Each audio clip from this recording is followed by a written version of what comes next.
नमस्कार, आप सभी दर्शकों का स्वागत है। आप देख रहे हैं न्यूज़ 20 इंडिया और मैं हूं आपके साथ प्रेरणा उपाध्याय। राजस्थान का जलियांवाला बाग, जहां 1500 आदिवासी अंग्रेजों से लोहा लेते हुए शहीद हुए।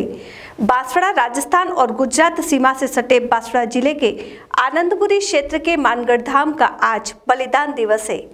देखिए संवाददाता प्रेमजीत सिंह की खास रिपोर्ट। हरी तिमालिये अरावली पहाड़ी से आच्छादित राजस्थान का दक्षिणांचल का बांसवाड़ा जिला वागड़ क्षेत्र के साथ साथ आदिवासी जनजाति बाहुल क्षेत्र के नाम से भी जाना और पहचाना जाता है। यूं तो जिले में पानी के झरने और प्राकृतिक सौंदर्य के लिए विश्वविख्यात, लेकिन इसके साथ ही यहाँ पर शहीदों की शहादत की बस्ती है। मानगढ़ धाम, जिसे इतिहास में वागड़ के जलियांवाला बाग के नाम से जाना जाता है।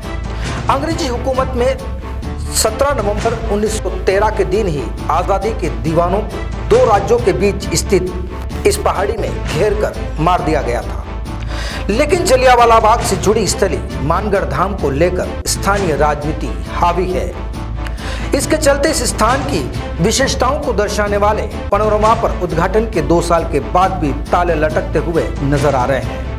महंत का कहना है कि पैनोरमा में लगाए जाने वाले 14 कर्मचारी उनके अपने परिवार से या फिर पंचायत से होने चाहिए।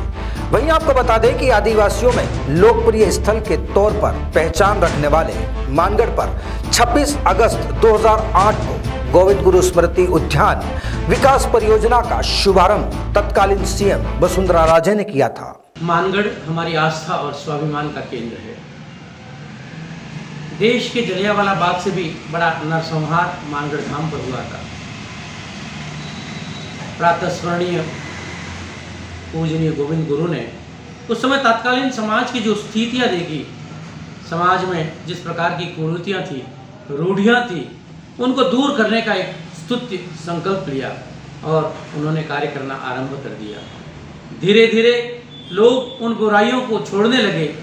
मद्यपान, मांसाहार, बेगार प्रथा, उनसे धीरे धीरे वो लोग जागृत होने लगे, उनको छोड़ने लगे और उनके अनुयायियों की संख्या बढ़ने लगी।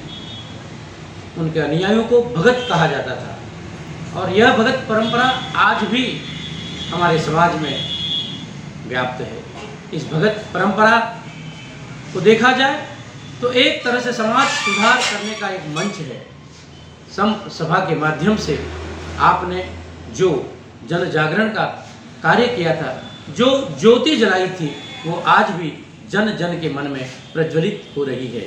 और यहाँ का समाज उनकी शिक्षाओं से, उनके बलिदान से और उनकी प्रेरणा से नित निरंतर राष्ट्र और समाज के निर्माण में लगा हुआ है। इस डेवलपमेंट के बाद वागड़ क्षेत्र में आजादी की अलग जगाने वाले संत गोविंद गुरु से जुड़े मानगढ़ धाम पर 17 नवंबर 2012 को अशोक गहलोत एवं तत्कालीन मंत्री महेंद्रजीत सिंह मालविया ने प्रतिमा का अनावरण किया था। इसके बाद दूसरी बार सत्ता में आई सीएम वसुंधरा राजे ने 3 दिसंबर 2017 को जनजातीय स्वतंत्रता संग्राम संग्रहालय की आधारशिला रखी थी। मानगढ़ धाम बलिदान दिवस पर गुरु गोविंद विश्वविद्यालय के कुलपति IV त्रिवेदी ने भी विश्व के मानचित्र पर अलग ही पहचान रखने की बात को लेकर अपनी बात कही। हमारा विश्वविद्यालय जिस गोविंद गुरु के नाम से है, आज उनकी 17 नवंबर 1913 का वह दिन, जब 1500 आदिवासी जो अपने भजन मंडली के अंतर्गत सम्मिलित थे, जो स्वतंत्रता आंदोलन के हिसाब से अपना संघर्ष जारी रख रहे थे, उनको उस समय की ब्रिटिश सरकार ने गोलियों से भून दिया और 1500 व्यक्ति उसमें शहीद हो गए। तो यह शहादत का दिवस इस सारे वागड़ क्षेत्र के लिए ही नहीं, बल्कि राजस्थान और भारत स्तर पर भी इसका एक बहुत महत्व है। और ऐसे शहादत दिवस को विश्वविद्यालय अपने आप को इस तरीके से इस शहादत दिवस को मनाना चाहता है, जिससे कि गोविंद गुरु हमारे समाज में और युवाओं में जान सके कि किस प्रकार का इन्होंने अपना बलिदान दिया था। विश्वविद्यालय का ऐसा मानना है कि मानगढ़ धाम अभी भी, हमने आज जिस प्रकार से शहादत दिवस पर देखा कि वह बिल्कुल जर्जर पड़ा हुआ है और वो जो पैनोरमा है वह भी बिल्कुल बंद पड़ा है। वहाँ हमने आज कहीं न्यूज़पेपर में भी देखा था। तो विश्वविद्यालय ने, माननीय मालविया साहब वहाँ पर उपस्थित थे, हमने कहा कि विश्वविद्यालय इसको पैनोरमा को अपने गोद लेना चाहता है, उसका पूरा रख रखाव करेगा जनजाति संग्रहालय भी वहाँ पर स्थापित किया जा सकता है। और सबसे बड़ी बात है जो हम चाहते हैं यहाँ पर कि ट्राइबल रिसर्च सेंटर वहाँ पर बने। इस संबंध में क्या होगा कि हम केवल एक दिन शहादत दिवस मनाने से सही मायने में हम गुरु गोविंद को श्रद्धा नहीं दे सकते, श्रद्धांजलि भी नहीं दे सकते। आवश्यकता है इस बात की इसको रेगुलर कैसे किया जाए, तो उसके लिए सबसे पहले तो इस पर शोध हो। जो नए शोधार्थी हैं उनको हम रिसर्च अवार्ड दे रहे हैं, गुरु गोविंद रिसर्च अवार्ड हमने डिक्लेयर किया है, ताकि मतलब लगातार वहाँ पर जब तक शोध नहीं होगा तब तक किसी भी स्थान का महत्व नहीं हो सकता है। जलियांवाला बाग की हम बात करते हैं तो उस पर न जाने कितनी शोध हो गई है। यह तो इतना सुंदर स्थान है, जलियांवाला बाग की तुलना में प्राकृतिक रूप से इतना बढ़िया वातावरण वहाँ पर है कि यह एक विश्व पर्यटक स्थल के रूप में इसको विकसित किया जा सकता है। तो ऐसे स्थान के लिए मेरा ये मानना है कि विश्वविद्यालय इसके लिए सतत प्रयत्नशील है।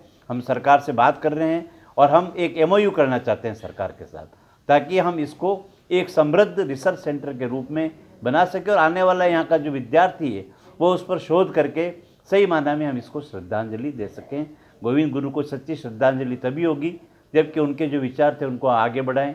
स्वच्छता या इनके जो अभिशाप समाज में है या हमारे इनके जो कुरीतियाँ हैं उनके लिए जो कार्य उन्होंने किया उसको आगे तभी बढ़ाया जा सकता है जबकि विश्वविद्यालय इसमें सक्रिय भूमिका निभाने के लिए तैयार है। और हम जो भी सरकार से हम MOU करके इसको हम इसकी याददाश्त को ताज़ा रखना चाहते हैं। यही हमारा आज का बहुत बड़ा लक्ष्य था। 113 वर्ष के बाद यदि यह फिर हाजिर होंगे ऐसे ही कुछ शहादत स्थल की दिलचस्प तस्वीरों के साथ। तब तक दीजिए इजाज़त। नमस्कार।